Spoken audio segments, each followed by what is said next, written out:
玲玲每周都会和爸爸妈妈视频聊天。每次爸爸妈妈总会问她，在学校怎么样？学习怎么样？有没有听爷爷奶奶的话？每次玲玲都会说她很好，和他们说一些在学校里的事。有时爸爸妈妈也会和她说一些在重庆的事，他们去了哪些好玩的地方，看见了哪些好玩的东西。以前他们一般只会在周末的时候视频，因为爸爸妈妈平时工作很忙。但是最近他们也会在玲玲放学后和她视频。有时玲玲看到妈妈的眼睛红红的，好像哭过。玲玲问妈妈怎么了？是不是有什么不开心的事情？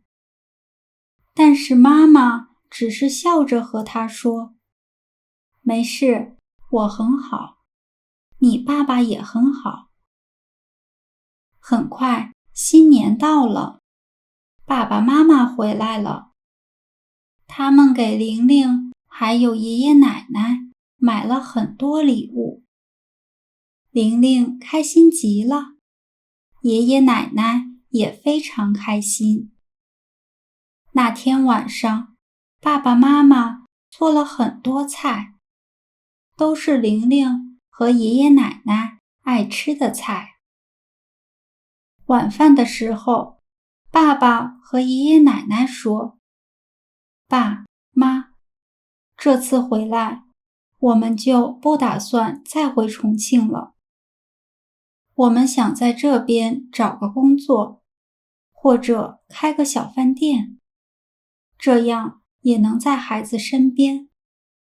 但是买房子的事儿，可能要再等几年了。”爷爷奶奶看着爸爸妈妈，笑着说：“欢迎回来，这里是我们的家，也是你们的家。”玲玲看到妈妈哭了，但是爸爸没哭，他的眼睛红了。